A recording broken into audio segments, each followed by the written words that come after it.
beat the Georgia Bulldogs, you're gonna feel the bulldog.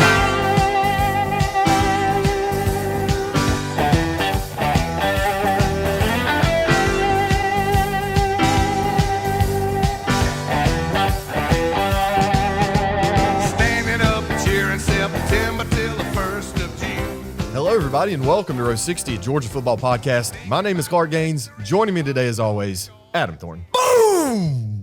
Woo! This is show number 82. Welcome back, folks, to another episode of Row 60. We are so stinking close to football, Adam. And guess what? Yes, sir. What? Absolutely no more Saturdays we have to go without football. Live college football this upcoming Saturday, baby. That's why I love week 0. Is hey, let's go ahead and ramp it up 1 week earlier than week 1. Let's go ahead and get week 0 here. Live college football this Saturday. Guys, look, your Saturdays until the end of 2024 are filled with college football. Every single Saturday now, throughout the whole month of December, on into January, man, that we get live college football from this Saturday forward for the rest of the year, man. I don't know what. That makes me want to just run through that wall right there. Just go through that sheetrock right there, man. Yep. Man, I love it. I'm fired up, Clark. This is one of my favorite episodes right here to do since we've done 3 of them so far. This is our 4th one doing. Yep. Georgia's season schedule preview right here because that means we're here. We are here. This is the last off-season show until it's back to our regular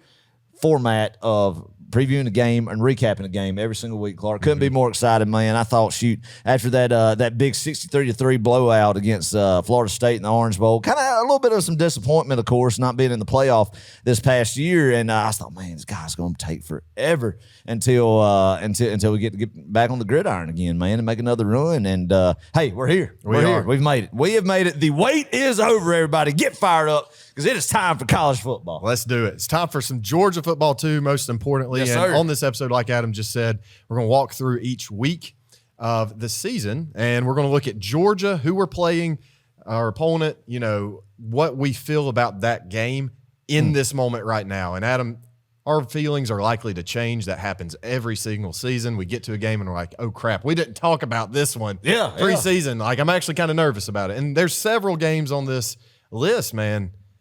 They're going to be tough. Well, man, I mean, you think about it. What the last 3 we've done, I mean, we've had red and black glasses on, but it's turned out to come out to fruition that there was 12-0 regular seasons, 3 years in a row, undefeated regular seasons, and we said, yeah, we're going to go 12-0. Don't see Georgia, and was it just good analysis or really just us being homers? You know, probably us being homers, but hey, that's how it turned out. But so this year, Clark, is there going to be a predicted loss by one of us, or is the tradition going to roll on of, Georgia's going to win every football game? I don't know. That's for the people to keep listening and figure out for themselves. That's right, man. So, no, very tough schedule. Can't wait to break everyone down, man. It's time.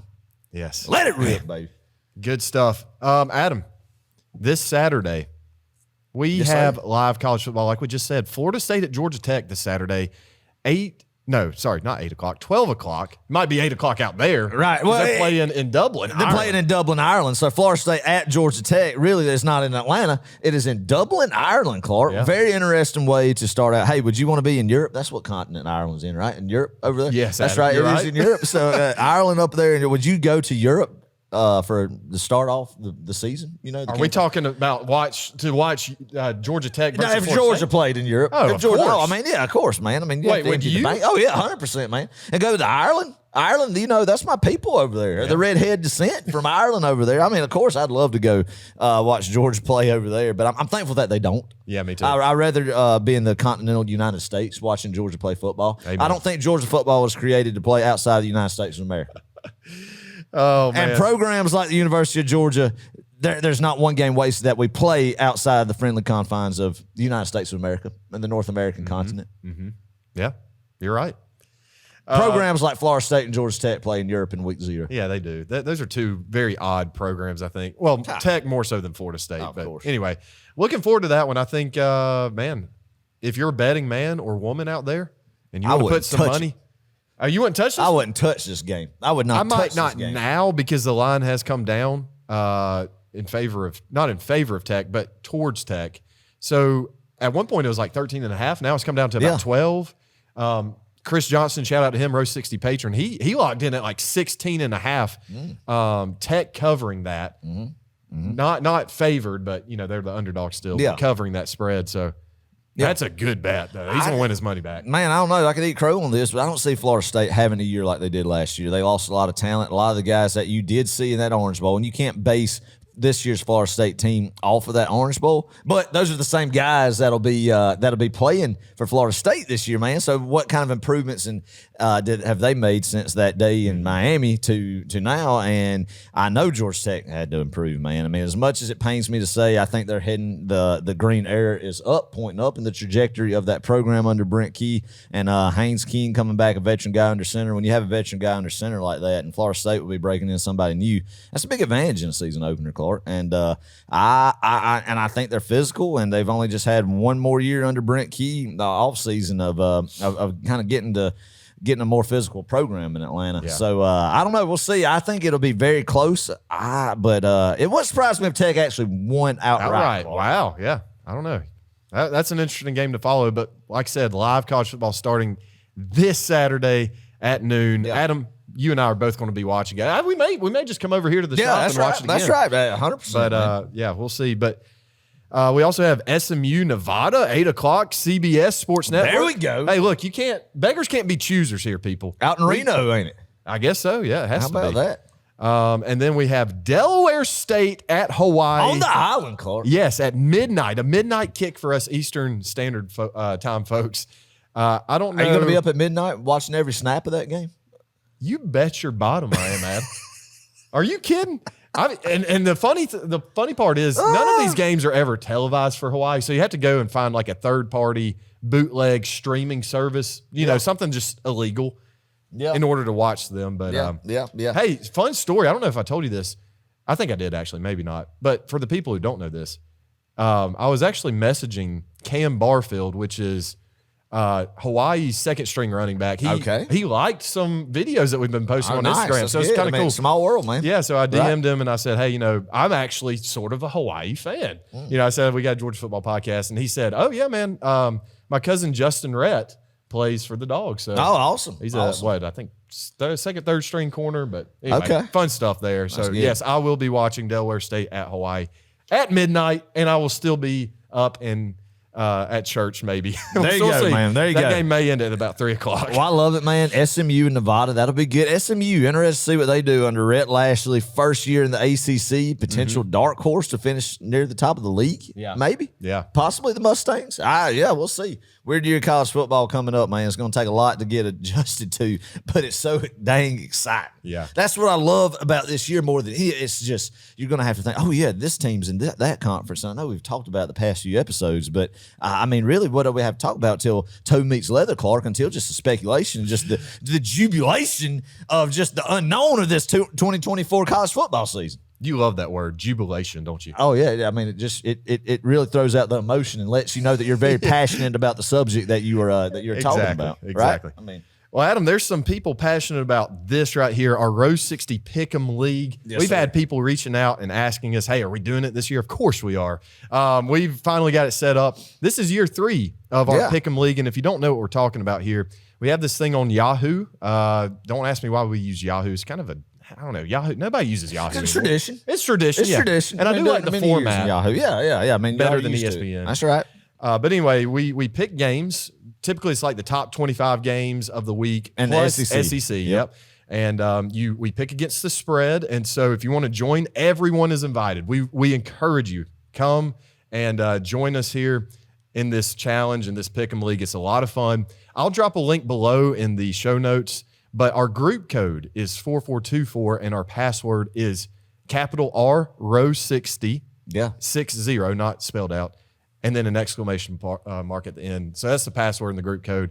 Once again, I'll leave that information in the bottom in case you want to play.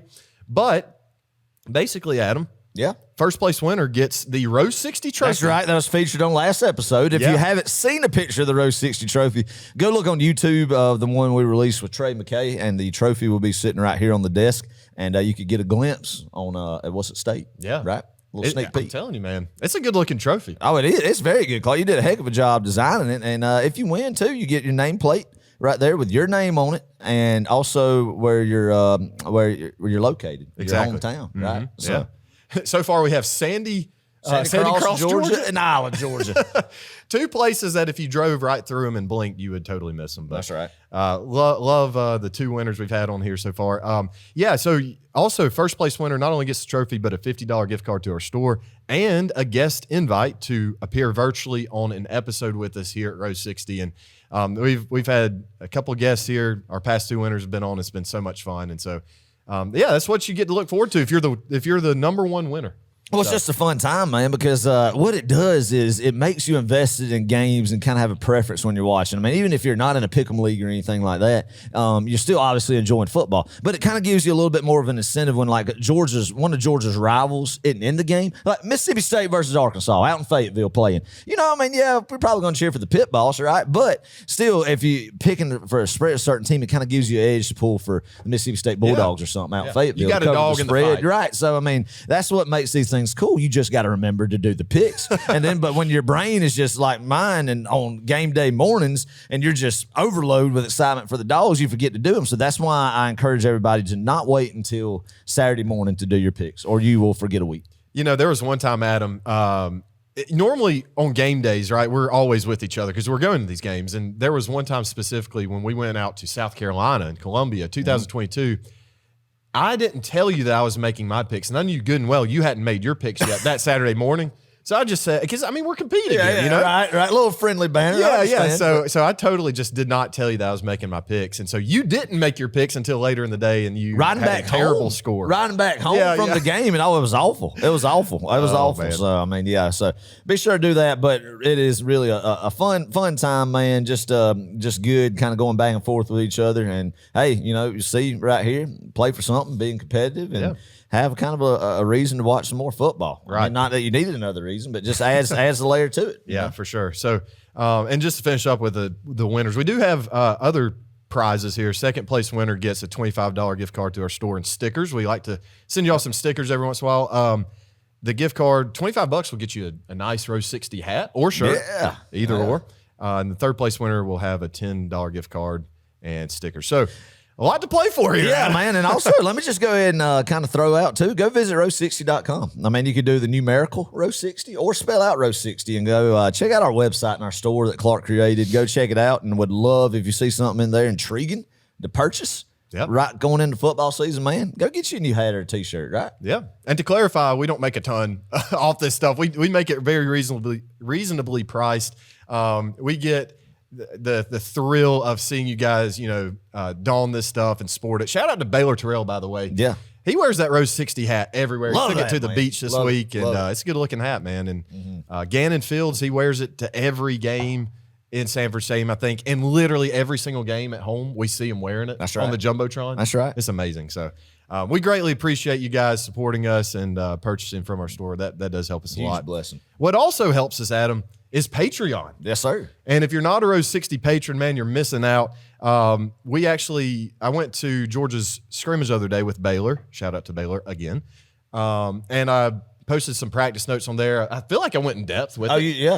Absolutely. good? I Did thought you it read was. I thought it was great. Okay, good, I thought good. it was great. Well, but yeah, when we post stuff like that, we Y'all post did a great job. behind the scenes content of me and Adam going to these games. And boy, there's some funny stuff that happens behind the scenes. Well, Clark, the patron meat and potatoes, if you will, is coming up right now. This is when you want to be on the patrons is during the fall and the football season, man. And I'm excited to see what we're going to add to it this year. And it's a great community. Great community, good people. Love it. It's only $5 a month. That will get you a lot of exclusive perks, a lot of things that nobody's seen before, a lot of things that we would consider embarrassing that we don't want everybody to see. So we share this stuff behind the scenes. It's really easy to sign up. Just visit patreon.com/row60. Once again, $5 a month. That goes such a long way for us, and we greatly appreciate all of our current patrons right now. That's what I say, man, is cut out a mid-afternoon gas station trip to get a Mountain Dew and Flaming Hot Cheetos one day a week. And then there you go. If you just cut out one day a week of doing that for $5, then, hey, there's your patron membership per month. So there you go. Flaming Hot Cheetos and Mountain Dew sounds like major heartburn. Hey, but I mean, that's what I'm saying. Yeah. And then one last announcement we'd like to make. Next Friday night, I believe it's August 30th is the official date, at 8 o'clock p.m., our next live call-in show, folks. Clemson, opening day, juice, man. Absolutely juice. We did one last year when Georgia opened up against UT Martin, and because I mean it's just tradition. I mean every year we had a big opener. The very first year we did it was Clemson.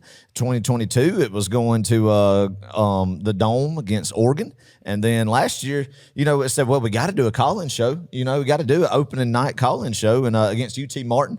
There was still a lot of buzz just because Dawgs football was back, but this time, baby, it's Clemson in Mercedes-Benz Stadium. So.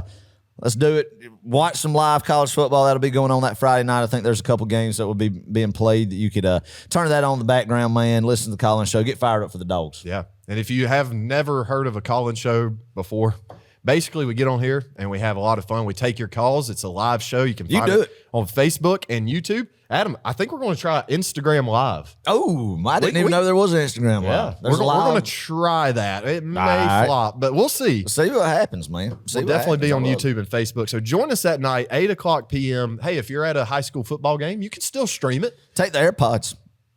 Yeah. Take the AirPods. Yeah, man. Give us a call, though. Give us a ring. We want to hear from you guys. I now have AirPods. Adam, I do. Kelsey's hand-me-downs. My wife got a new set, and I was like, why do you need a new set of AirPods? Why are these ramped up, So, I have had them now for a little bit, but they're wild. They're wild. I enjoy them. It's nice not having a cord to get caught up in things like when I'm cutting grass or something, or working out, that you can just have those AirPods cordless. Yeah. And you do a lot of hand movement as you're talking. Yeah. So you can't have a cord. No, you can't. So like this cord right here that we have on set, it always bothers me. We do need wireless headsets on this thing. We may have to purchase some. We might have to do it. It'd be a lot of money. Oh, boy. Well, okay. So, yeah, now that all that's out of the way, those are all good things. But it's time to really dive into this. Let's go. I'm amped. This right here is why we do it, Clark. Football season, crank it up, man. We've had fun since we started back in mid-July, coming every single week, but it's all been coming down to this episode right here, leading into next episode with a Clemson preview, and just getting excited about what's to come these next 4 months is just, man, it's gonna be a lot of unknowns, but yep, that's why we love it. All right. Give it to us, baby. August 31st. Let's start week 1 here. Not week 0, just week 1. August 31st, we've got number 14, Clemson. Noon kickoff, ABC, and the Benz. Adam, obviously, we're excited about this game. And I think what we're going to do for this game specifically is save a lot of the banter and really, let's actually not even give the people a score prediction. Because that's a tradition for the preview show, not for this schedule show. So let's just talk high level here. UGA leads the series 43-18, and 4 ties. They do. And we're proud of that up here in Northeast Georgia. Absolutely we are. They've only beat us one time this millennium. Oh, that's true. Yeah. When people say millennium, I have to think, wait, what's a millennium again? But it's 1,000 years. And the 2000s. The set this of century. 1,000. Yes, this there we century. go. Century. So, this set of 1,000s. Yeah. Now, we're almost, yeah, I was 100 year centuries. What I meant. That'd be good. I'm going to go with this century. 100. Well, this millennium has just started. About a quarter away through the century, and they've only beat us one time. Good point. But we've played a handful of times. It's not been every year, but we have played in 02, 03, 13, 14, 21. Yeah. We're not going to talk about the 13 game. Nope. But hey, yeah, Georgia's played at least one game in Mercedes-Benz Stadium each year since 2017 when it opened. Did you know that? Man, yeah, that is true. I mean, you think about it. The first game was the SEC championship against Auburn in 17. The first year that Mercedes-Benz opened its gates. Then 18 SEC championship, 19 SEC championship. 20 we didn't. Oh, yeah, we did the Peach Bowl. I sure did. How about that against Cincinnati? How about that? Yeah, and then 21 SEC championship, 22 played 3 of them in there. Yep. And then last year SEC championship. So yeah, that's neat. We frequent the Benz a lot, and this year we really could. I mean, we open up obviously with Clemson, like we're saying here. Could you do it 4 times? You could, yeah, potentially 4 times. You could do Clemson, SEC championship, Peach Bowl, national championship. God, isn't that crazy? amazing. Yeah. That's amazing. Unreal. We're going to hold off, like I said, talking about these guys until next week. Next week's episode, we'll give you all we want to give you about the Clemson game. But I'll say this, Kirby's yet to lose a season opener. And it sure won't be to Dabo Swinney this year. When you give Kirby Smart time, or whether it's been in the old format of how it was in between the SEC championship and the playoffs or bowl game, that little a month break there, or leading up to a season opener, man, when you give Kirby Smart and his staff time to prepare for somebody, man, it's deadly. It's deadly. And I'm very excited about this game. We're going to, of course, like you said, go a whole lot more in depth. But, man, I'm nervous. I'm already nervous. Surely I'm already nervous, Clark. I'm already nervous. Like you think we could potentially lose the football game? Yeah. I really do. Crazy. I started thinking about, 100%, man. And they're going to be a whole lot tougher than, I'd love it to be 41-10, another Oregon just drubbing. And I hope but I just think, as much as Dabo, I feel like, is a clown. He's got a good culture there, maybe. I don't know. I hate him. I hate the program, but you got a returning starting quarterback in Cade Klubnik. See where he's at, and we'll just see. Now I don't know. We'll just see next week. But I think I'm in a totally different camp as you. I think we are going to absolutely steamroll them. And we're going to beat them. We're going to beat them. Yeah, for sure. But I think we're going to beat them by a solid 21 points. Yeah. Oh, really? Yeah. And Okay. I'm not saying it's going to be Oregon 2.0. I may have said that before, but I'm not necessarily feeling that. I said it before, but the closer it gets here, the more you just think about it. More like I don't know. But how many times have we done this in the Kirby era the past 3 years where, I don't know, this could be a close game, and then we come out and just obliterate. No, it's a great feeling. It's a great feeling, and we're in year whatever of that right now. Being there when we're still thinking, as Georgia fans who have seen a lot of Georgia football, kind of still have that in the back of our minds, kind of like, we might not need to get just. But you're exactly right. Now it's time to just say, look, this is Georgia football. The standard right now is just going out there, and especially season opening big time games like this is just imposing your will. Look, and I agree. I'm going to get you to buy in before next week that we're going to go in and steamroll them. I'm talking by 21, 24, 27 points. Yeah. I can be talked into it. Oh, I will easily talk you into it. I don't know. You feel like I want to see what their O-line is now under Matt Luke and how they're at, and I don't know anything about their skill guys. Defense, definitely losing Brent Venables. I don't feel like their front is as good definitely not as good as it was when they were making their playoff national championship runs. It was elite then, but I still think it's respectable. Yeah, and a pretty good in the trench. I don't know how they are in the trenches, the line of scrimmage. And if they're pretty good on the line of scrimmage, then hey, it could be a whole lot closer than we think. But hey, you're right. We got to save that till next episode. So tune in next week for the Clemson banner and talk. I'm already nervous talking about that. I'm getting butterflies in my stomach right now because we cannot lose Clemson week 1. Cannot lose Clemson week 1. Don't worry. We cannot start out 0-1 to Dabo Swinney and Clemson. I've talked too much garbage to other people, Dad. But then I will eat my crow. I will eat my crow if it does happen. But the closer we get, I've been like, February, March, we're going to steamroll. We're going to kill them. But the closer we get, I'm just kind of, I don't know. I'm going to talk you back into it, Adam. Don't worry. We're going to skip that game. But all right, from here on out, we'll give kind of a prediction. Might bust it open in the second half. We'll see. But yeah, you're right. Let's do it. Let's move on to the next week, September 7th, Tennessee Tech. The Tennessee Tech Golden Eagles, Clark. Good, Adam. Yeah, Tennessee Tech Golden Eagles. Let me test you right quick. Oh, boy. All right. Where, in what college town can you find Tennessee Tech? Athens, Tennessee. Oh, are you serious? I don't know. I really don't. No, it's close. Actually, I don't know if it's close. Cookeville, Tennessee. Oh, that is. I knew that. Dadgummit, I knew. Did you actually? I thought. Yes. Now that you say that, I have heard that before. Well, obviously, I didn't know it because I guessed wrong. But yes, Cookeville, Tennessee. So Tennessee Tech Golden Eagles. I just Googled them, Adam, and it says Tennessee Tech University is ranked as the #1 public university in Tennessee. Ha ha! University of Tennessee. That's what you get. Oh man, that might be self-proclaimed, but hey, we'll rub it in Tennessee's face. Anyway, Tennessee Tech, 2:00 p.m., SEC Network Plus. Hey, this is a pay-to-watch kind of a game. The man trying to get his money. Yeah. Thank ESPN for that one. We here at Rose 60, we're anti-ESPN, kind of, sort of. We do watch ESPN. Well, you got to, unfortunately. That's just where, there's not an alternative option. There is, but. Well, you got to watch. Now the SEC's on ESPN. You have to watch it. That is right. Adam, Tennessee Tech has the most hideous color scheme in collegiate athletics. Golden purple. Yeah, but it's not even like LSU's golden purple. Yeah, it's I know. It's like a yellow. It's a bronze type. Yeah, bronze type purple. Yeah, I don't know much about the fighting Golden Eagles of Tennessee Tech. Not? I don't know what they're going to be bringing into Sanford. I'm not sure what kind of offense they're going to run, they might run the flex bone. You know, I mean, and look, that's a smart offense to run when you're undersized, out talented, right? Georgia Tech. So yeah, exactly. So what you do is you try to keep possession of the ball and shorten the game, and try to use a lot of motion and try to freeze up some of them fast athletes where you can kind of gain a little bit of a step on them, or you know, right, and then try to make sure they're not disciplined. So. That may work against, I don't know, a team like Arkansas. Look, Kirby Smart killed the flex bone in collegiate football against Paul Johnson, and that's something that's not talked about enough. And here we go off the rails. 2017, man, when he stacked those middle linebackers, but you got to have the talent to have middle linebackers like Roquan Smith was back then, where you can put them in a straight line, not the traditional standing side by side.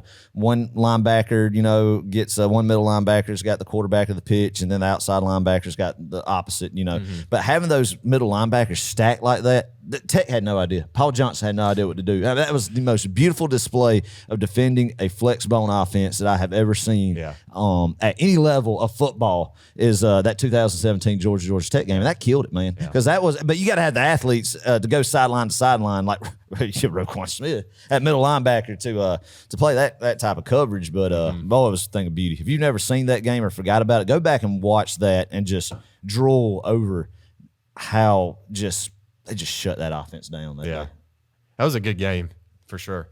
All right, back to Tennessee Tech here. Adam, this is a bitter rivalry, and let me tell you why. Well, okay. We've only met twice, okay? But the Golden Eagles have been outscored by the Dawgs a whopping 105-0. Really? Yep, in 2 meetings. So they're out for vengeance. They're out for blood this year, Adam. They just want to cross the goal line. I think they do. At this point. I don't remember. I mean, 2009. Sure, I've been to a Georgia, Tennessee. 2009. Oh. I'm pretty sure. And then the other was like back in 1941. I don't know. Wow, I do not remember that Tennessee Tech game in 2009 with Joe Cox leading the way at quarterback. I might be wrong with that. I'm pretty sure it was 2009. But, they're out for blood and vengeance, and they want a piece of us. All right. Bring it on then. But I think Dawgs shut them out 52-0. What if you had to give a score to this game right now? What would you be, or what would it be? Do you think they scored? That's good. Let's go 55-0. Okay, 55-0. 55-0. Shut them out, man. I like this game coming off a big emotional neutral site game against a Clemson team like that. Come back to Sanford Stadium, first home game, afternoon game, 2:00 kick. I like that. It's gonna be hot. But hopefully no injuries, man, and you get your starters out and rest them, and let's go on to the next one. Do you prefer a 2:00 p.m. kick like this one is Tennessee Tech over a 12:00 kick? No. See, I'm the same way. I'm almost I'd rather let's go ahead and kick it off at noon, and then not get it over with because you're going to enjoy it, but you get to go back home, catch the second half of the 3:30 game, and then get comfortable and ready for the night games, right? But this kind of throws a wrench in it because 2:00 is kind of in the middle of it. It pushes into that 3:30 game. And there's some good football on that week. I think that's at noon is going to be Michigan, Texas, right? And then NC State, Tennessee. So I mean, we talked about that with Trey last episode. So there's some good football in week 2 as well. So that's kind of one of these things when you are committed to passionately follow the Dawgs and be there in person when you have to endure the Tennessee Tech games and you're missing out on being in the air condition. Yeah. And so that's what some people are like. That's crazy. I just want to be sitting in my recliner in the air condition, with the refrigerator in the bathroom right there. And I said, that is so smart. But it's just not wired that way. It's not wired that way, and you could flip back and forth between Texas and Michigan, probably going to have a just great ending up there in Ann Arbor. And here we are kicking off against Golden Eagles. In 100-degree heat, man. I mean, but hey. But let me, I think this is important to talk about right quick. I mean, this is kind of the mantra of the show is we love to be kind of the boots on the ground. If you can't make it to a game, and there's a lot of reasons why some people can't, or they choose not to, we want to be kind of your way to live vicariously through us and to see what it's like, as a fan. And that's important to us. We want to keep going to these games. We've always gone to these games, but we want to keep going to show you that. And because I think it's fun to see from a true fan's perspective. And we're not beat writers. We're not journalists. That's right. We're not the media. We're not on the sidelines. We are truly up in the stands. And That's what we love to That's be, what you we know? love, man. And that's what we know you guys are out there, and we relate best to that. And so. I love these games just because you only get so many limited days out of 365 to be in Sanford Stadium watching Georgia football. Yeah. And you cherish every one of them. I don't care if it's against Tennessee Tech, UMass, whoever. This will be a good family game, by the way. A good family game. Yes, that is a family game. All right, on to week 3, September 14th at Kentucky. Man, Clark. 7:30 p.m. night kick. Woo! ABC, Adam. Man. You know, ABC used to be Primetime game. Yeah, for real. ABC was typically the prime time they'd pick up the 8 o'clock spot. But now it's just going to be a common theme to see ABC picking up SEC games. Yeah. I mean, it's wild. It's wild. And not only that, playing Kentucky week 3 in September. When was the last time Georgia's played Kentucky? I mean, they've played them a lot. I remember growing up in October. Yeah. And we have, when it's been crazy when we've played them in Lexington.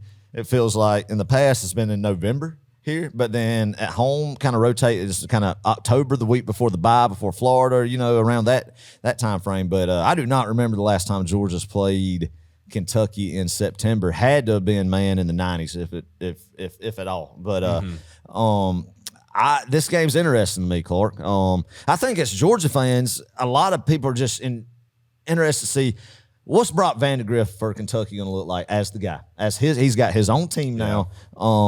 How's he going to be, you know? And that'll be his 3rd start. I have no clue who Kentucky has the first 2 games. I'm assuming I don't know. Might be 2 tune-up. It probably is because probably a MAC team, probably like a Northern Illinois. Okay. They usually do play like a Miami of Ohio, Northern Illinois, the first week of the season, and then they might play another. I don't know, McNeese State or something, week 2, that kind of deal. I bet that's what it is. So, you're going to pull them up real quick? Adam, the Southern Miss Eagles. Okay. And then, Sun Belt. Right. Oh, they got Carolina week 2. I'll be dang in Lexington. Okay, so 3 straight home games for Kentucky to open up the year. Interesting, man. So, that'll be will Kentucky have a lot of momentum beating Carolina and 2-0 coming into the game with us. So, that's a game right there, man. It's always tough playing them up there. Night game, I wonder what they do against Carolina. If their fans are going to be absolutely amped, if they look good against Carolina, get that win. You know, everybody's got that early season promise of that their team's going to, and especially this year now, it's a 12-team playoff. Like teams like Kentucky, their fans might have never thought that they ever had a shot to make it, but now, man, you know, it gives a lot of hope to some of these schools who are like Kentucky, who has had some seasons, man, where they've been on the bubble of being a top 15 to a top 12 team that late in the years kind of got their hopes still alive then under Mark Stoops. They have, but I think Georgia's going to win this football game, Clark, but does not cover the spread. I'm with you there. I mean, we always, traditionally, I mean, for the past, since forever, honestly, it seems like we just don't play very well up there. No. I mean, there's a couple of exceptions, 2018 being one, but geez Louise, every time we go up there, it seems like a weird game. I mean, heck, the last time we were there, 16-6. Yeah. And they had an outsider shot there in the 4th quarter to beat us. All they had, man. And know? 16, we had to punch one in, you know, a field goal there at the end. But the thing about it is, too, all those games have always been freezing up there in November. This one's going to be hot. And it's a tough place to play. Kentucky is a tough, and it sounds crazy. People are going to be like, God, y'all are idiots. But trust me when I say, and I've never obviously played a game there, but as a fan, you can just tell in these venues and these environments. But something about Commonwealth Stadium, now Kroger Field, is a very tough environment to play a football game, I feel like. It's weird. Yeah, It's weird. It's a weird like you wouldn't expect it, but it's very underrated. I'm with you, though, Adam. I mean, it can get a little rowdy. I think we'll win this game, not by much. I could definitely see it only being a 14-point game, and some people scoff at that, and they think, wow, 100%. that's a 14-point game, you know, but it's going to be a win that people are going to be bitter about, if that makes sense. Whereas, you know, kind of be like, oh, we should have beat them, you know, done this, and that. I don't expect it to be a very clean, flawless game by Georgia. Yeah, I'm with you there. But I do where see it's at on the schedule, you know, a couple games after Clemson, and then what's looming next. Mm-hmm.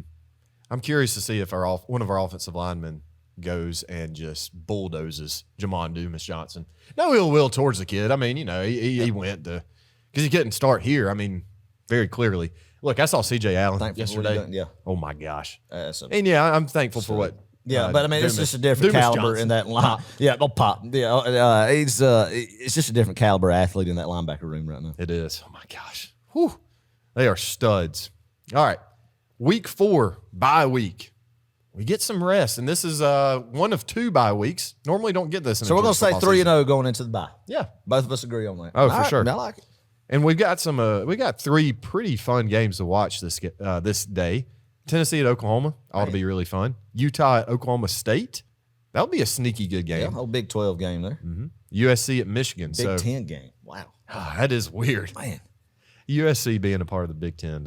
I can't wrap my head. Golly, talk about a home schedule for Michigan, man. To open up the year, they have Texas and Southern Cal coming to the Big House. Mm-hmm. Interesting. And I think they draw Ohio State at home too. Or they get them at home this year, right? Yeah, I think they do. Yeah, they do. Mm-hmm. That's right. Dang. Is that right? No, that's not right. They got them in. They got them in Columbus. They got them in Columbus shoe? this year. Yeah. Okay. Because I'm trying to think. In 21, the first year they beat them was in Michigan. They beat them in Ann Arbor last year, right? I don't know. Let me just fact check this right quick, y'all. I feel like I sound like an idiot. Yeah, it's Michigan at Ohio State. Yeah. So. Okay. But yeah, that's a good week of football for to be able to sit at the house and rest. Early bye week, talked about that last episode, man. It comes around every few years that we get 2 bye weeks in a year, and this is one of those years that we get a bye in September. Yeah, and we definitely want a bye week at this point in the season because the next week we go on the road to Alabama, 7:30 p.m. ABC. Woo, it's going to be a fun one, y'all. September 28th. No Nick Saban though. Adam, are you okay? Are you already about to freak out about this game? Yes, because I think this game, Clark, is a must. You have to win this football game. I do not think you go in Tuscaloosa and lose to Kalen DeBoer. Kirby's first time playing without Nick Saban across the sideline, playing Alabama, playing in Tuscaloosa. DeBoer's first year, DeBoer's big first game. That place is going to be rocking.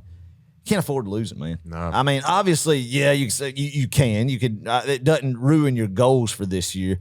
But I just think as a fan now, I'm not. This isn't me, obviously, in the locker room saying, "Oh, we can't afford to lose." But as a fan, my thoughts are, it would hurt, man. It would hurt losing in Tuscaloosa. Just you think that the monkey's off our back with Nick Saban gone. It's time to. I want to make a statement going there and make a statement going into Tuscaloosa.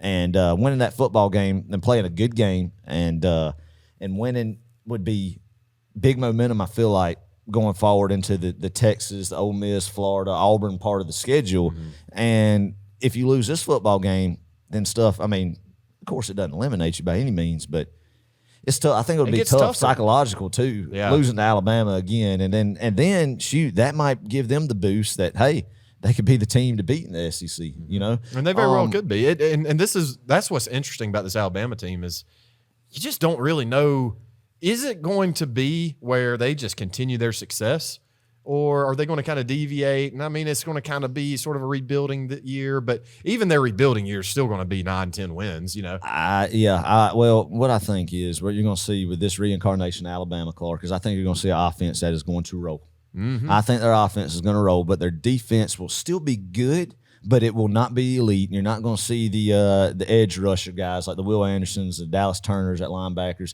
You're definitely not going to see the elite play at secondary that we've grown accustomed to see in Tuscaloosa. I don't think. I think their defense we could easily go into Tuscaloosa. And I shouldn't say easily, but I think we won't have a problem with our offense. Carson Beck, the experience that he has now under his belt, going into an environment like Tuscaloosa and scoring. I think, though, it's going to be a game where you traditionally don't think what an Alabama-Georgia game will be because you think, you know, it's defensively dominated, right? You would think, but now I think it's going to be a shootout. Yeah. It's going to be tough to stop Jalen Milroe. And, I mean, he's just not your traditional drop-back, pocket passing quarterback, but man, when you can factor in a quarterback's legs into a play, you got to respect it defensively, which means you got to put eyes on him, which means you can't drop as many guys back in coverage. So it just throws a whole monkey wrench in it. So I feel like, though, we've seen Milroe on film. We know what works and what obviously doesn't work from last year's 2023 rendition of the SEC championship game. We've got that knowledge at least coming into this. You got to think, too, this is Kalen DeBoer's first SEC game, right? As in he's coaching in the SEC game. Yeah, it's going to be huge, man. That place is going to be rocking. It will be. And it's funny because we were at Nick Saban's first SEC game. That is true. It was Georgia at Alabama as well. Yeah. So I'll tell you, Clark, I'm going to take off my red and black glasses. Do it. I think Georgia loses this football game. Okay. All right. This is the one. But let me preface that by saying nobody's going to beat this Georgia football team 2 times in 1 year. But I think if this game was in Sanford Stadium, I'd be opposite. Yeah. But I think it's going to be tough, and really too, I want to see how's our defensive line play, Clark, and the depth. How fast does these young guys grow up? And I mean, this is what the 4th game of the year. So. And there's already some concerns about we're not as deep because of what college football has turned into now. You can't build the depth like has been in the past that Kirby and Nick Saban has done and built their programs on, and nobody really is. But it's going to be hot. You're going to have to rotate a lot of guys. In Tuscaloosa is going to be tough. I think it's going to be a tough offense to slow down. I think we'll put up points, but I think at the end we'll be just short. But we'll have another chance possibly. Yeah. I'm going with a loss. Okay. All right. That's fair. I hate saying that. Yeah, I hate saying that. But if we're going to not just be homers and be realistic, Okay. I just think that because there's 3 games that we're going to get to the other 2 that everybody's kind of like, whoa, but I think this is mine. Okay. I think this is mine. Yeah, Bryant Denny will be rocking. We know that. That's obviously going to be a very tough environment for us to play. And, the last SEC season opening loss for Alabama was the Ole Miss back in 2015. So they don't lose these kinds of games very often. Granted, that was under Nick Saban. Yeah, and you don't know. You don't know. Right. But there's still a lot of pieces still left in the puzzle there. Sure. And their offense is going to be prolific. And my thing is, I just think maybe we could score. We could score on them. But anyway, you go ahead. I'm rambling No, you're too good. much. Hey, Bama did take a hit in the transfer portal. I didn't realize this. They lost 31 players total. Now, obviously not all of them were like Caleb Downs, where you're losing a starter, an All-American at that. But, that's a big hit, right? You got a new regime offensively, defensively. What's that going to look like, right? I think because this game is in week 5, not week 10, Georgia's actually going to sneak out with a win. I'm not saying we're going to blow these guys out by any means. I could definitely see it being like a 6-point game. That's what I'm thinking right in this moment. The line sits at about 3.5 right now, favoring Georgia. But, they also have a bye week before. It's going to be a tough outing for the Dogs and really for Bama, too. I mean, I always, God, I got to remind myself, like, we're a good football team, too. We are elite, right? Yeah. That plays into it. This isn't our first rodeo, right? Kirby's been here. He's done that. He's coached many games in Tuscaloosa. Now, that doesn't mean his players have played there, but, I think he'll have them ready. It's not like we're just not going to show up like we did, or like we didn't show up in 2012 at South Carolina or anything. Oh yeah, I mean, no, they'll be ready to play. I think it's just so hard to win against these type of rosters. Hard to win the SEC period, but especially on the road in the SEC. Yeah, and early in the season right now too. That's why I'm basing that, just because it is in Tuscaloosa, slight edge to Alabama. I think they win. Fair enough. And I hate saying that, obviously. Yeah, it stings, but it could happen for sure. All right, so you're 3-1. I'm 4-0 right now on the Dogs. Let's move to week 6. I would imagine we both win here. We're both predicting a win. October 5th, Auburn. Yes. We don't know the time. We don't know a TV station. Typically, this would be a 3:30. Bling. I hate it. I hate we're going to not have that jingle. I was about to say, you hate the jingle? No, I see what you're saying. Yeah. The ABC's new jingle is It's terrible. atrocious. Oh, it's atrocious. Terrible. Terrible. Disgrace, honestly. Adam, Auburn. They've actually played us relatively close the past 2 meetings. I didn't realize this. I kind of forgot about it. It's not realizing it. I haven't thought about this game a lot. Weren't they up by 2 touchdowns at one point in 2022 in Sanford? Oh, were they? Or was it? remember that. Or were we only up by 2 touchdowns? No, We were I don't playing think like we've crap. ever got down to them by 2 okay. scores. I don't think now. I don't remember a lot about that football game. I But don't either. Stetson's, didn't he have a big run? Yeah. Yeah. People were livid that game. You know what? No, we weren't down.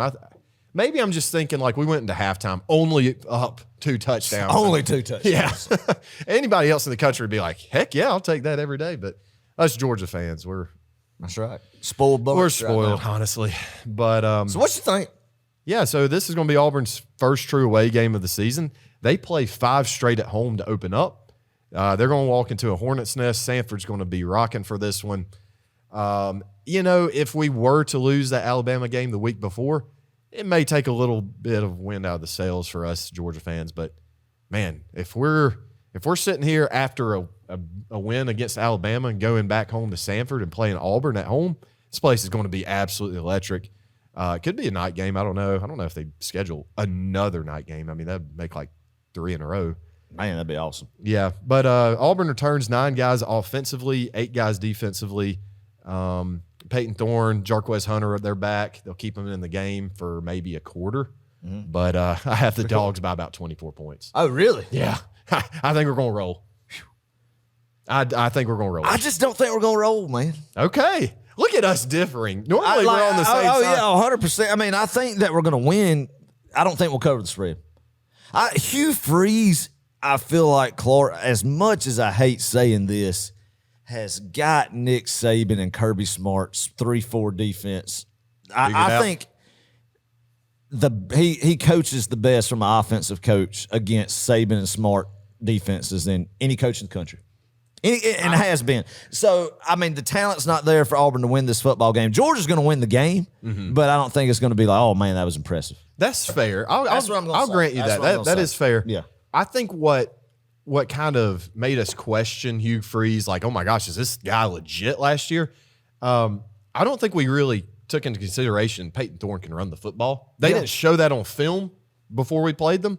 I don't think Kirby really factored that in. I could be wrong about that. Maybe he did. Maybe we were just that outmanned. Yeah. I don't think that was the issue. I think we just didn't have, we weren't calling the right defense and we weren't reading the right keys, especially early on in the game. We started making adjustments in the half, but I don't know. It's going to be tough. Every game is going to be tough. It's the SEC. It is. It's the SEC. But yes, Georgia does win this football game. For sure. Another fun fact about Auburn. Since 2020, Adam, they've won a maximum of 6 games each season. Love it. Isn't that funny? I love it. I don't feel bad for them. I know. I hate them. I hope they never win a game. I want to know the people's opinion on this Georgia-Auburn game. I mean, are they on my side of the spectrum where They're it's just going to be a gonna blowout? kill 'em? Or Yeah, I mean, I know I sound crazy, but I just think Hugh Freeze is that good of a coach. And these games. But then he'll turn around and lose to New Mexico State the next week or something. not only just lose, get blown out. Yeah. So, I mean, he'll hang tough against the Georgia and Alabama, and look impressive and then just lay an egg the next week, right? Yeah. So, being in Sanford, though, obviously you're not in Jordan-Hare, which is one of the toughest places to play in the SEC. Yeah, it could be a blowout being in Sanford, too. I think they'll play us close. It might be one of these games that they're playing us close for a half, and then Georgia pulls away in the second half and wins by about, 17 points, 21 points. Okay. Yeah, I got them by 24, so that's about right. All right, so moving on, week 7, October 12th, Mississippi State, the Bulldogs. Yeah, man. The inferior Bulldogs. Adam, I don't really care for Mississippi State anymore. After I went to Starkville. No, you didn't have a pleasant experience to start with. They were just a little pretentious. Okay. That's my word of the day. Pretentious they were. Okay, well, I have no ill will against Mississippi State Bulldogs. Jeff Lebby now at the helm. He's had some good seasons as offensive coordinator at Oklahoma. Was at Ole Miss for a little bit too under Lane Kiffin. I don't expect anything at all out of Mississippi State this year. I think it's going to be an atrocious season to Starkville. For being honest, this game will not even be close. Yeah, I've got Dawgs by 31. Fun fact about Jeff Lebby, sorry. His octane offenses last year at Oklahoma, he had 73 plays that went for 20-plus yards from the line of scrimmage. Hey. There's a lot of explosive plays. That is a lot of explosive plays. If you could stop that, I think the Dogs absolutely steamroll Mississippi State. No disrespect to him. I don't really care for him. Well, the program's just in turmoil, and it's going to take a few years to get a coach in there after, last year having to just put their defensive coordinator in at the head coaching spot with the loss of Mike Leach. Getting recovered from that, getting their feet underneath them for a couple of years, and I just think where they're at as a program is just not a good spot right now. Working towards getting up there from just tragedy, but this game won't be close. It'll be fun day in Athens, man. Hopefully some good weather mid-October right there. So gonna be a fun day in Sanford. Yeah, Mississippi State has lost their last 13 games in Athens. The last time they won in Athens was 1956. Long time ago. Yeah, they beat us in 10 in Starkville. Yep. Who was our quarterback then? I can't remember. Their quarterback? Yeah. Oh, man, I don't know. Some black guy. I can't remember his name, but I think he shredded us. I want to say. Yeah, he shredded us. Yeah, that was a miserable run there. Losing to Colorado, Mississippi State. I almost gave up my dog fandom at that point. I was halfway joking. I was like, I need to just pick another team because I was in middle school. I don't know. TCU was a fun team. Boise State was also another fun team, and I don't know. Those were dark days, man. Yeah, those are cool. And thank God I didn't go to those as much as you did. I did go to 10 Florida. Yeah. That game was a miserable one too. Anyway, moving on to week 8, October 19th. Big one right here. The Clark. big one at number 4. That's preseason number 4, Texas. The Longhorns, Steve Sarkisian, Kirby Smart. Yes, sir. This ought to be a fun matchup. Is this Georgia's first trip to Texas? Is this a trivia question or are you asking me legit? I'm asking you legitimate. I think it is, isn't it? It has to be. I know we played them in the Cotton Bowl and obviously the Sugar Bowl. I don't think we've ever played them in their state. In a regular season matchup. Okay, yeah. So, I mean, this is a historic trip. A very expensive trip if you want to make it out there. But, Clark, it's going to be one to go to and be worth it and that you always remember. That place will be rocking, but Georgia's going to go in there and take care of business against Texas. I think Texas, this was the game that I kind of had circled thinking that Georgia, and they still obviously could potentially lose this game, but I think Texas now has lost 2 of their starting, top 2 running backs on their depth chart, and the running back room is getting a little bit thin. I think the defensive line, Clark, is not as good as what people are going to say they are right now during talking season. I think that's going to improve on the field. Yes, you do got a veteran gunslinger in Quinn Ewers back there, I bet you don't have Xavier Worthy or A.D. Mitchell anymore. I mean, and I'm sure they have some skilled guys who are going to step in and be pretty dang talented. And Steve Sarkisian offense is going to be very tough to stop, especially in Austin. But this is a game I don't know why I'm starting to develop a feeling that Georgia's going to go into Austin and take care of business at the national stage. All eyes in Austin, Texas that night. Yeah, I mean, this will be – I feel like this is probably the game of the year. I think if you were to ask Georgia and Texas fans, they'd definitely tell you that. I don't know, though. They may say Texas at Texas A&M just because that game hasn't been played forever and it's a very bitter rivalry. Adam, I don't know, man. This is the game that I don't feel great about. Yeah. I mean, it's easy to feel bad about, Texas going to Bama. I mean, that's understood. But, they do return a lot of talent. This is Sark's 4th year, I think. Oh, yeah. Well, yeah. Right? 21, 22, 23, 20. Yeah, Dang, 4th year. That's right. It's kind of crazy that he's been there that long. Yeah. It doesn't really feel like it, but if we're going to lose one, once again, as a fan, they're obviously not saying this inside the confines of Butt Smear building. Kirby's not saying this to his team or anything, but if we were to lose this, or if we were to lose one this season, this is one we could lose. This would be the loss you would handpick to lose. Right. You don't want to, but if you had to. Right. We play the scenario all the time. And I agree with you. I think this is the one. And same thing. I don't think it's a thing where we get blown out. It's probably a 1-possession game in the 4th quarter, and maybe, unfortunately, we turn the ball over. I don't know. But this just, to me, feels like the kind of game we might drop. And it's not because we're not a good football team, right? Now, the interesting thing is, after this week, though, we do get a bye. So it's almost like, I wonder if this kind of plays into it, where Kirby's like, man, we really need to win this game. We want this, if we're undefeated up to this point and we're in a close ball game with Texas, I mean, you're going to kind of send it, aren't you? I mean, with your playbook, with your players, it's going to be, I mean, obviously, man. And one thing too that you got to talk about is the Red River rivalry is the week before. Oh, really? So Georgia gets Mississippi State the week before in Athens. Texas travels to their neutral site game, and Dallas at the State Fair against Oklahoma. And so that is the week before this game is the showdown at the Cotton Bowl against Oklahoma. Yeah. So I guess what I'm saying is, I guess knowing that you got a bye week the next week after Texas, does that factor into how aggressive you are, especially later in the game, 4th quarter? You send your best players out there. You really stretch them in order to get that win. You think that factors into it for Kirby and company? I mean, yeah, I think. You played to win the game. I'm just saying, I know that, but I'm just saying, like, do you just really pull out all the stops to beat a Texas team? Yeah, yes. You need this win. And my scenario, 100%, because I'm saying we've already lost in Tuscaloosa. Right. And I mean, you can still make it. You probably make an SEC championship, possibly being 10-2. I don't know. That'd be tough. But definitely you could sneak into the college football playoff now. But I really think I just think, I don't know why, I'm just not sold on Texas being at the level that Georgia's going to be at. I think Alabama will be better. Okay. And I know that's crazy. I know Texas beat Alabama last year with Nick Saban, but that's just where I'm at. My craziness, I guess. Everybody can call me an idiot. Comment below. Just tell me how stupid I am, thinking that Alabama's going to be a tougher game than Austin. But I think if you were to poll every Georgia fan out there right this second, and they were to say, and you were to say, hey, which game are we going to lose this season? I'll be Texas. No. They're going to say either Texas or Alabama or Ole Miss. Right. That's the three. Yep. Everybody's been talking about the past how many ever months. I think you only drop one of those. I agree, 100%. I really do. 100%. I've already took my one. I did too. So that means we went out, right? Right. Yeah. Very easily too. By the right here.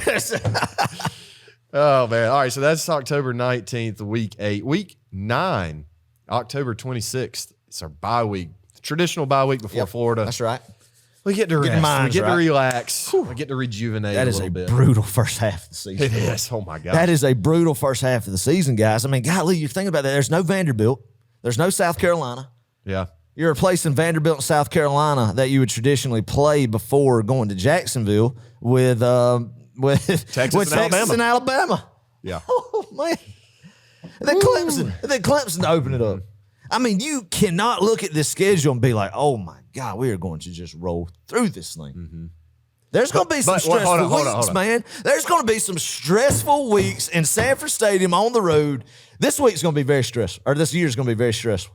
I mean, I'm thinking about, because, I mean, yes, I've been looking at the schedule since it was announced, man, and, thinking about it since January. But now that we're here, Clark, it's getting me worked up on this podcast right now, thinking about it. Look, we're going to find and here's the great thing, and I remind myself of this all the time. When you open with a team like Clemson, though I do think we're head and shoulders better than them, but when you do open up with a quality opponent, I'm not talking about a scrub like UT Martin, you really do get a good look at, hey, here's what we can do really well. Here's what we still got to improve upon.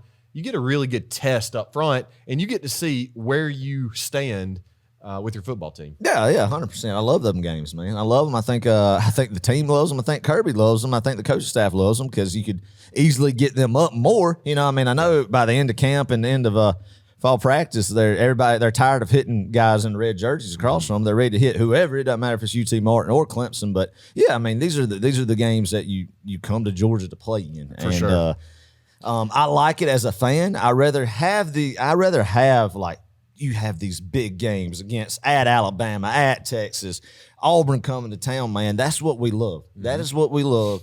And, I mean, it's a schedule that's very tough. We've been very fortunate in the past with how the old East Division is, but that's long gone, man. And but if there's a team that I feel like that can manage the schedule and come out unscathed or either just one loss or so, then it would be Georgia, because this is a murderer's row for about any other team in the country. Yeah. And it is for Georgia, but gonna be difficult. We say this every year too. About late October, we're typically playing some tougher games there towards the middle of the season, but we always say this without fail: we need this bye week. This bye week is perfect timing, and this year that statement cannot be any more true. Yeah, I mean, because once again, you play at number 5 Alabama, you get Auburn at home, which is not going to be an easy out necessarily. Although I think it may be. Yeah. You get Mississippi State at home. It's 4 straight SEC teams at Texas. But, yeah, you get a nice week of rest, of recovery. Hopefully not a lot of injuries, but if you're going through that gauntlet, there's going to be some injuries, man. Yeah. That's why there's going to have to be a lot of these young guys really step up and grow up, hopefully, this point in the season. Absolutely. All right, moving on to November 2nd, Florida, 3:30. ABC. Wow. I just cannot get used to that. That's crazy. It's crazy, man. But love this game. Always will love this game going down to Jacksonville. Love the fact, Clark, that Florida's not what they used to be. And Billy Napier, we talked about it on the last show. Will he still be the coach then? What would their record be? Because they got a gauntlet. Their schedule is rough too, man. And I think this is going to be a game where Georgia rolls again down there. 100%. So 4 straight wins down there. Adam, oh my gosh. I asked you this pre-show because I was just curious to see if you could even answer this question. And you got it dead on, but I'm gonna share with the people. Right. Florida hasn't lost 4 straight to Georgia since 19 78. I think it's 78, 79. 80 80, and 81. 81. Well, they probably won all. I mean, yeah. And 82? Well, Georgia won in 82. Yeah. Yeah. Maybe it's 5 straight. I don't know what that's just the information I got, but Yeah. I don't know. Anyway, 4 straight since then.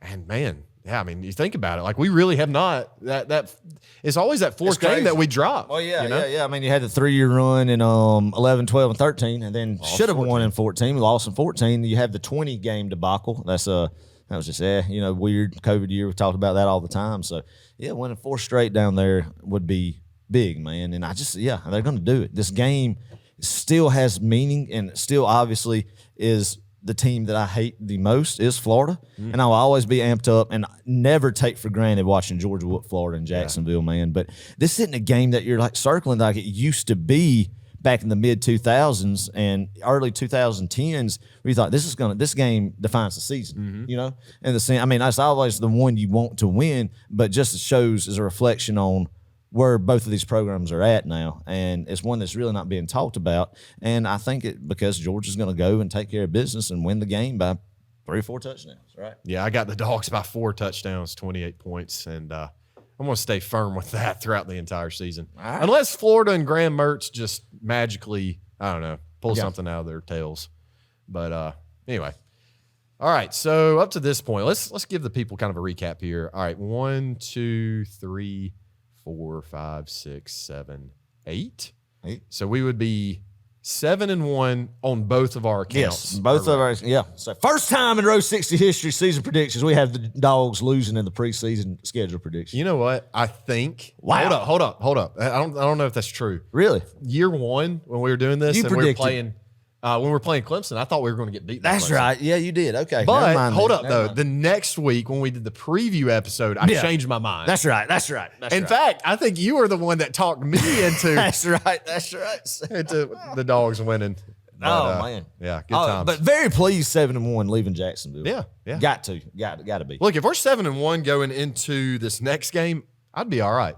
Because I think the rest of the schedule is still tough, but I do think it's winnable. That's right. So November 9th, this is week 11. Number 6 Ole Miss at Ole Miss in Oxford. Now, you want to talk about weird environment?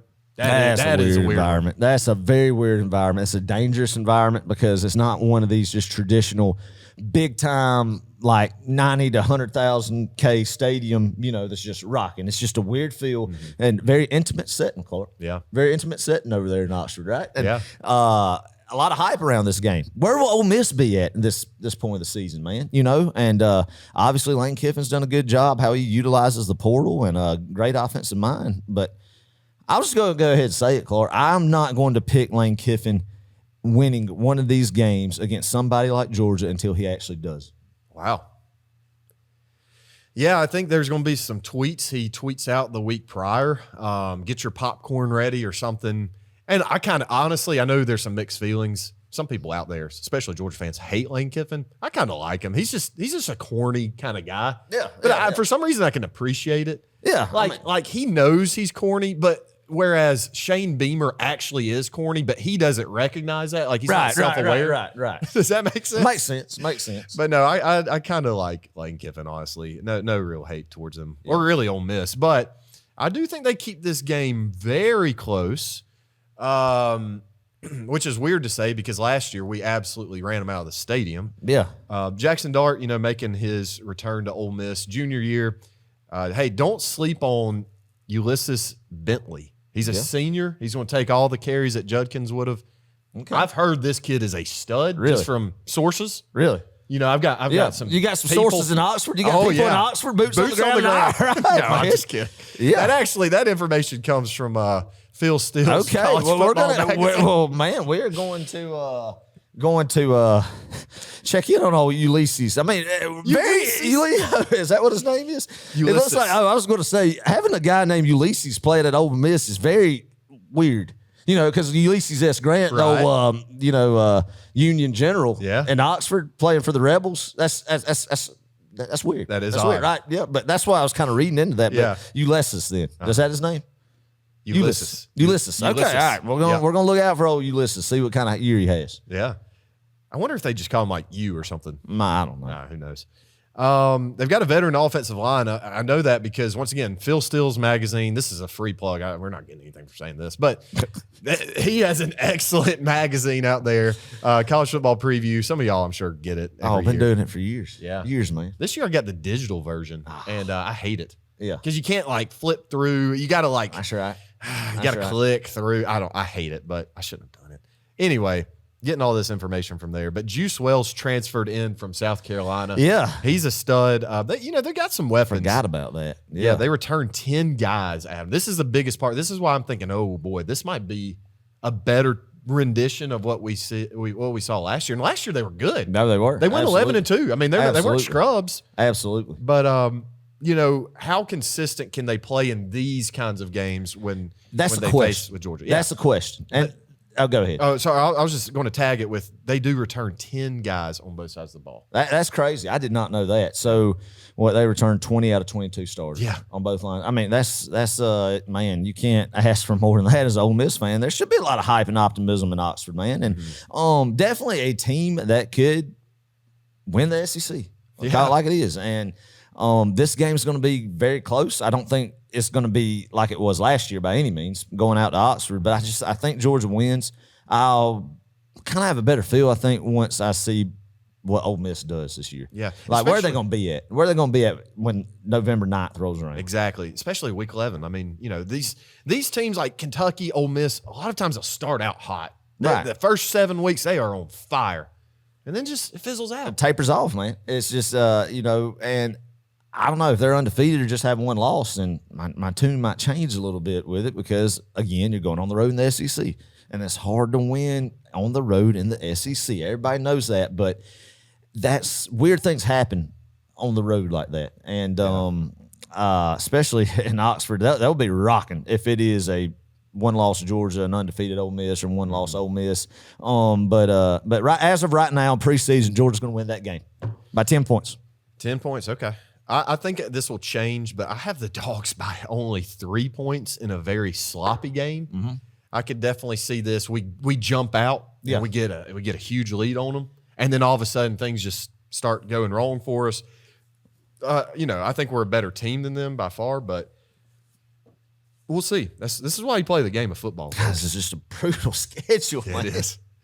And then the next week, it doesn't get any easier. No, it doesn't. November 16th, week 12, we host number 15 Tennessee. Heupel's fourth year. They do lose a good bit on both sides of the ball. They had a lot, graduate, declare for the draft, that sort of thing. But they still have some key pieces. James Earl Pierce, what's his name? The end? James. I don't remember. He's like the dude this year in college football. Yeah. He's the Will Anderson. Everybody's talking about him. He's the best pass rusher. I've never heard of the kid. Yeah, I'm just kidding. I have, but it just for any Tennessee fans, it might. You just got to poke at him. Oh, got to poke at him. Got to poke at him. They're so annoying. I mean, Tennessee, Clark. That's another team. Very interesting. Where are they going to be at? How's Nico? What's his last name? I can't pronounce it. Nico I. How's Nico going to be? Is he going to be, as what we've heard the past couple of years, hyped up to be? I think he will. I think he'll be a very good quarterback and probably the best one that they've had up on Rocky Top in a long time. And if their defense takes another step forward this year, Clark, I think they were improved last year, but if they take another step forward, then Tennessee could be a dark horse team that can make a lot of noise. I don't think anybody is talking about for championship implications. Yeah. And I think Heupel has done a fantastic job up there. Again, I hate giving all these teams so much credit, but I mean, it just is what it is right now. And he's doing good on the trail and something, man, that, again, where are they going to be at? Injuries, games that they've dropped. It's going to be a very, very tough out. And I'm glad it's in Sanford.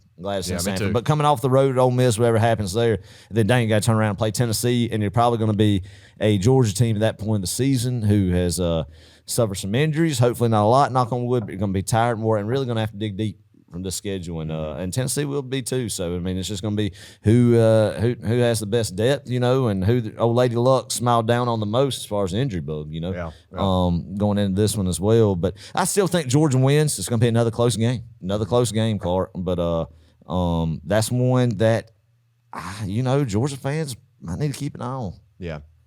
The last time they beat us, Adam, 2016. Kirby Smart's first year. Yeah. We had an atrocious secondary. That's fair to say. Oh, yeah. And it took a Hail Mary to beat us. Now, obviously, things have changed.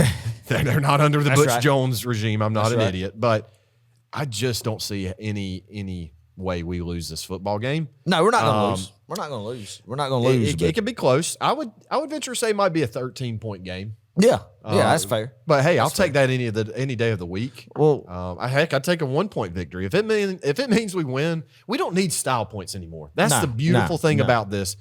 If you just do what you got to do, you're going to get in, right? right. Last year it was different. We had to do. It seemed like every team had to do a little bit extra. They had to add more to the resume. No, the resume this year speaks for itself.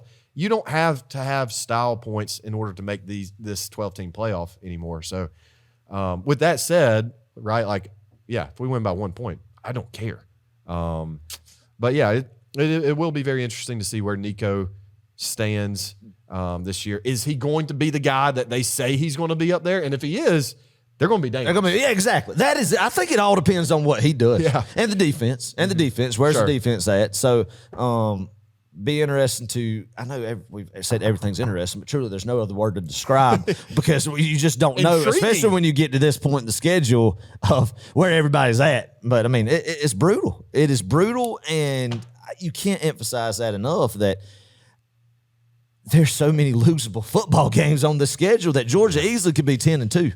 Mm-hmm. I don't think 9-3. Could do 10-2. I'm going 11-1. Yeah, I mean, and the win, what is it? The win total is at 10.5 right now, I think. Right. Is that right? Or is it 11? I don't know. It doesn't matter. Anyway. But Vegas agrees with us is what I'm trying to say. Right. And Vegas a lot of times is right on these things.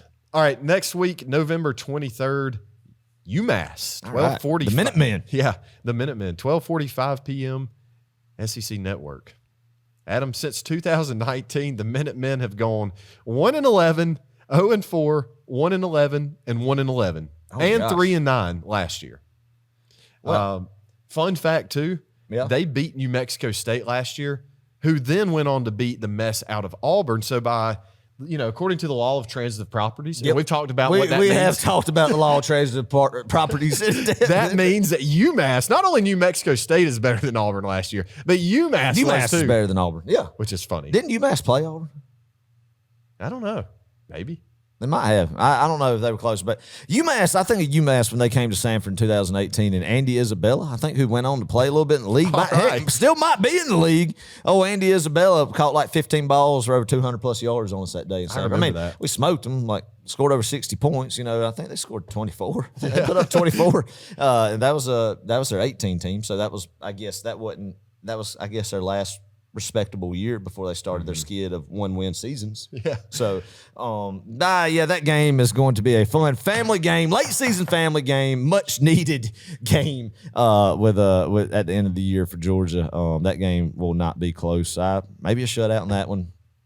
Yeah, I'm going Dawgs by 45. I think we rest our starters. It's kind of one of those things. We don't win by 50. We very well could shut them out. But, anyway. I like it. Adam, trivia question. Where the heck is UMass located? What college town? You got this. Oh, man. No, I don't think I do. It's not in Boston. Nope. It's not in Boston. It is in I'll give you a hint because this was a tough Salem. one. That's a good guess. It starts with an A. Amherst. Yeah, good job. There we go. Nice, Adam. There we go. Yeah, but give me the Dawgs by 45. And then to end it, folks, Friday, November 29th. Awesome, man. Love this. Georgia versus Georgia Tech. Yes, I said Friday. Black night. Friday, 7:30, night game, ABC in Sanford Stadium. Ought to be a great environment. Man, when's the last time we played them at night? Was it 2009 at home? No, it was 2010 at home. We played them at 9 in Atlanta at home. But, yeah, I don't think we've played them at night at home since 2010. Yeah. I think that is 100% right.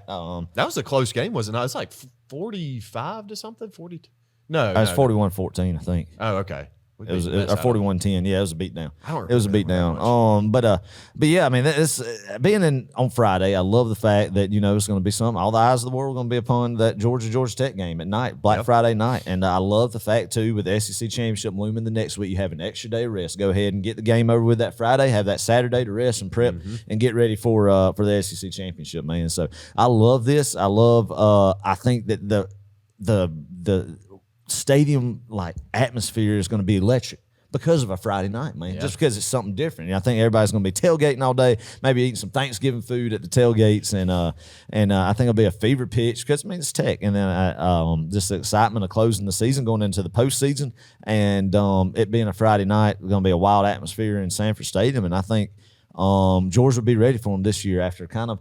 I mean, any win's great against Georgia Tech, but I mean, I think people weren't just kind of embarrassed a little bit with how it turned out in Atlanta last year, how much the defense let Georgia Tech move the ball on them, and just in that regard, I think Kirby and company would be ready, and with some of the things Brent Key said, and he showed his disdain for Georgia's going to win this football game big.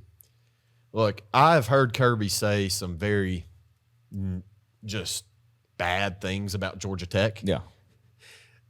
Stuff I will never repeat on this show, but oh my gosh, I know for a fact Kirby hates Tech in the same way that Brent Key hates Georgia. I love that. And I love it. I was about to say, I absolutely Both love sides. that. Yep.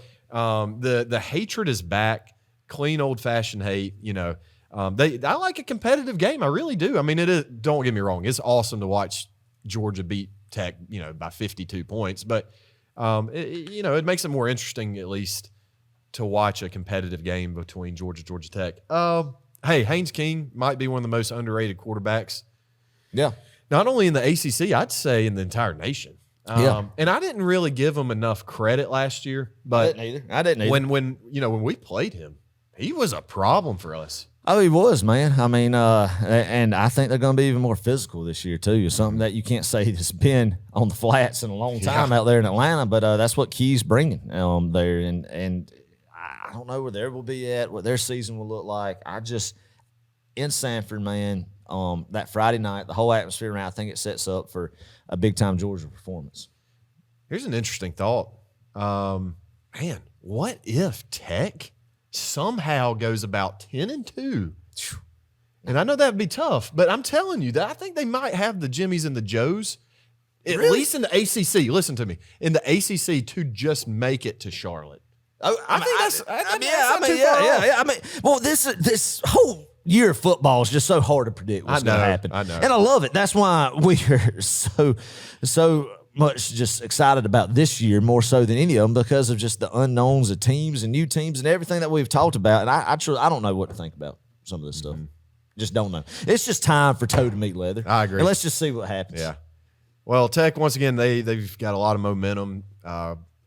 Big bowl win last year in the Gasparilla Bowl. The Gasparilla, yeah. Just beating old Gus Malzahn. Earth-shattering. Gus Malzahn down there. I mean, big time. They got a lot of momentum, but I think the Dawgs win this pretty easily. Yeah. About 3 touchdowns. All right.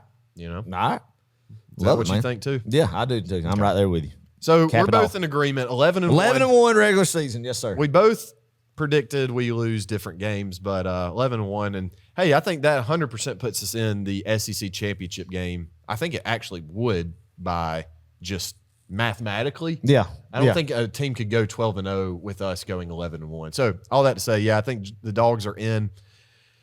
Who do we play against in the SEC championship game? Now you want to go first? No, I'm going to let you go first because I'm interested to see what you're going to say. I think it'll be Georgia and Alabama. Again. Wow. The boy's first year he makes it to Atlanta. Golly. But nobody beats Georgia twice, Clark. Nobody's going to beat Kirby Smart twice in the same season. After a tough loss early in the year in Tuscaloosa, this Georgia team will be ready to play and take care of business against Kalen DeBoer in Mercedes-Benz Stadium to win Kirby Smart's 3rd SEC championship at Georgia.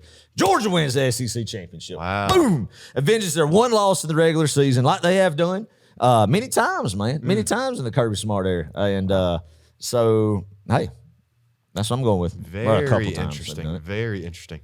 Adam, I'm actually going to go with Georgia, Texas. All right, yeah. And the reason being, I think Texas might be the more I say this, I don't exactly know. They feel like to me right now the more complete team over an Alabama, but then shoot, you got to look at Ole Miss. I mean they've got a complete team, and I don't know. It's so hard to predict this, and I might sound like an idiot, when I'm watching this. Well, Tennessee could easily slip up, and could go like 11-1, lose to Georgia or something. I mean, who knows? Yeah, who knows? That's true. They got some tough games though too. We're going to look back on this episode like, oh my God, we are idiots. I feel like one of us will be right between Georgia, Texas, Georgia, Alabama, or hey, Georgia may not be in it. But if there's one thing for certain, you could lose at Ole Miss. Yeah. You could lose at Texas and Alabama and be 10-2, and Ole Miss and Texas, or Alabama and Texas, or Alabama, Ole Miss is in the SEC championship. And then just let me pose this real quick. Okay. If Georgia goes 10-2, say hypothetically we lose at Alabama and Ole Miss, Texas and Alabama are in the SEC championship game. Does Georgia get at large in the playoff, a 10-2 record with that schedule? Yeah, I'd say so. Are you talking about where I mean, it still makes it in the college football playoff. Oh, 100%. Yeah, I think so kidding? too, man. Yeah. That's just I don't see any scenario where that wouldn't happen. Yeah. I think a 10-2 Georgia easily gets into the college football playoff. I say easily. I mean, it's a pretty sure thing. They'll play in the first round. Yeah. So it might be, I don't know, on the road or a college campus. I don't remember, possibly hosting a game. Right. So, Adam, I'm going to shout out a patron, Will Snipes. Okay. Me and Will got in a great conversation last night. We're talking about the SEC championship a little bit. Who we think's going to be in it? Adam, he said a team I haven't even given any thought about. Yeah. Missouri. And that might sound wild to some people, but they've got some really good pieces. Elijah Drinkwitz, I mean, they're on a roll. Yeah, well, they kind of got that, man, that piece, those pieces that you got to have, a returning quarterback, veteran quarterback, right? And a good defensive front. Yeah. And a winnable schedule. And that was his biggest point. True. I want you to just listen to this schedule right quick, because it's not that difficult. Murray State, Buffalo, Boston College. Gosh. Vandy. All four of those at home. Okay. Not that you really, I mean, if you were going to Vanderbilt on the road, that wouldn't really matter. Yeah. But you get my point. I mean, you're starting 4-0 right there. That's right. Right. That's right. You do go to Texas A&M. It's a noon kick. Right. That's going to be a challenge. But then you get UMass. That's your fourth non-conference game. Your non-conference schedule is UMass, Boston College, Buffalo and Murray State. Wow. Are you kidding? Dang. So then UMass. Then you come back home, you play Auburn. You go to Tuscaloosa, you might lose that one. But then you get Oklahoma at home. You get South Carolina at home, and you play Mississippi State on the road, and you get Arkansas at home. I mean, to me, that's it. So no Alabama, no Ole Miss, no Texas. No, they play Alabama. They play Alabama. They play. Oh, that's right. I see it right. But there. even if they lose that game, I mean, if they're 11-1, which that could happen. Oh yeah. Oh no, I haven't looked at their schedule, but that's a heck of a call right there. Yeah. You got to throw them in the mix too. They don't play Tennessee either. No. Crap, man. Wow. That's a heck of a schedule for Missouri right there. Good for them. Great draw for them. Let's see if Elijah Drinkwitz can take advantage of it. So, I mean, a lot of unknowns this year, man. We'll be looking forward to hearing what everybody else has to say about the conference this year and what teams to look out for, what's going to happen. Yeah, let's do that. Drop your 2 SEC championship Who's going to be in the SEC championship game? Yep. Yes, sir. Because normally we'll do who's your 4 teams in the playoff. We're not going to go there because honestly, you can't do 12 right now. We might do something later. Just jot it down, throw it on the patron page or something. Yeah. Now we want to hear y'all's. Heck, if y'all have your 12-team playoff prediction typed up, ready to go, shoot it to us. I'd love to hear it. Yeah, love to hear it. But 16 teams, no divisions, no 14 teams, and you have to just beat 6 other teams to go to the SEC championship. Now you have 16 teams in the SEC, and you're taking the top 2. And like you said, Missouri's got a great path to get there. So let's see. It's time. It's here. We've talked about it for so long, Clark. We've tried to figure out what's going to happen, how this new format is going to work, and we've discussed it now for over 8 months, man. But now it's time for toe to meet leather. All the talking to stop. It's time to do it on the field. It's time to see what this Georgia football team is going to do. And I can't wait, man. Yep. And that's why I trust nobody more to go through this gauntlet than the Kirby Smart coach football team, man. And it's going to be a heck of a ride. Let's do it, baby. Let's do it. Let's do it. Oh, man. Well, we've had a lot of fun on this episode. Let me say, Georgia's going to win the national championship against Ohio State in Atlanta. Whoa! I was not prepared for that. Yes, sir. That's it. Go ahead and say it right now. Book it, book it, book it. Another showdown, Ryan Day, and the almighty dollar that's been just poured out in Columbus, Ohio, trying to buy a national championship up there with $20+ million spending this year alone on NIL deals, trying to buy Ryan Day a national championship up there in Columbus is going to be another rematch of the Peach Bowl in the same venue, Georgia, Ohio State. I know that's crazy because normally the top two preseason teams don't meet, but I think this year is going to happen. Wow. I was not expecting that. It's not the notes, people. Man. It's just, I wasn't expecting it either. It just came over me. You know, it's like, it needs to happen, man. It needs to happen. Well, honestly, we're 66.6 repeating decimal. I'm not going to actually say the repeating decimal because that's kind of satanic. Right, but you know what I'm saying? Repeating decimal. I'm there with you. Yeah. But we're 66% calling national championships. That's pretty good. That's You're better. right. We're batting over 500. That's right. So I'm going to do it again. I'm going to do it again. Red and black glasses, whatever, man. Georgia will be rolling at the end of the year. Oh man, Oh man, it's a long road. You got to win some football games, especially if you don't win, you don't get the automatic bid by winning the SEC. That's true. Which I think Georgia will. They will get it. Look, I'm not even going to predict it. I'm just going to let this season unfold. Just for fun. Georgia's going to win the national championship. I could see Georgia, Ohio State teeing up. I really could. I want that. It needs to happen. It'd be man. great. God. I don't know if they've got the. I don't know If they had CJ Stroud, I'd give them a this dub. Season is going to be. It's going to be tough on the heart, Clark, and the nerves. Like I just feel like I'm going to have constant butterflies in my stomach every Saturday because normally now we've gotten accustomed to some Saturdays like, yeah, Georgia's going to win this game. You kind of you get nervous because you got inner Munson in you. Yeah, but this year. It's going to be tough, man. Not a lot of family games. Not a lot of games to bring the women and children to this year, Clark. This is brutal. Not a lot of family-friendly environments that are going to be happening this year. So you better go to Tennessee Tech and then UMass at the end of the year while you can. You better take the children to them games because these games are going to be rowdy and not a place that you want to take the kids to. Nope. I might use that for the teaser. That was pretty good. I mean, truly. I mean, it's going to be one of these venues, man. Sanford's going to be rocking. On the road is going to be insane. We've talked about family games. Usually have a bunch of them. Usually you get to throw in Vanderbilt and South Carolina and some of these, but not anymore. You usually have about 3 or 4 of them, but you only got 2 this year.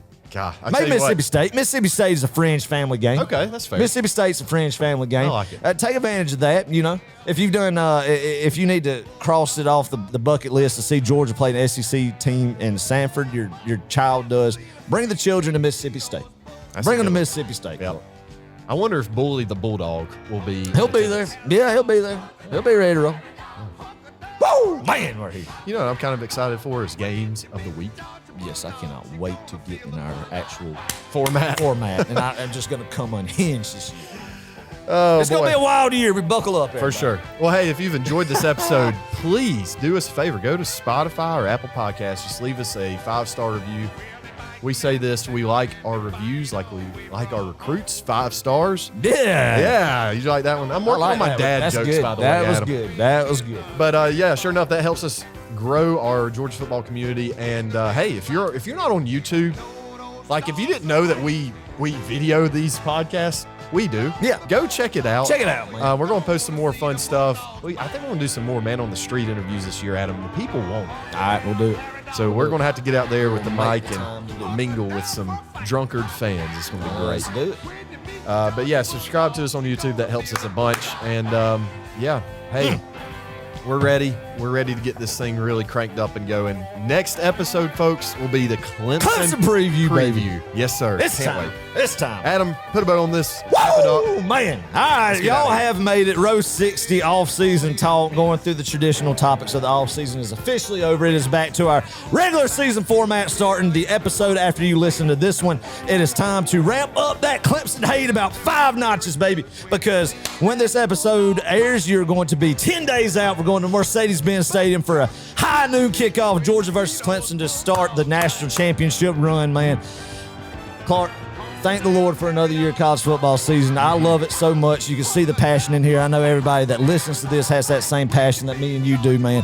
Get excited about it. Talk to your family and friends. Make your predictions. Let us know your predictions, man. Going to be a tough year, but a very fun year. It is time, and once again, to let the big dog eat. College football is back. Georgia versus Clemson, baby. Get fired up. Wear that red and black. We'll see y'all soon for the Clemson preview. Go Dogs! Go baby. Dogs. Hoo, hoo, hoo, hoo, hoo, hoo.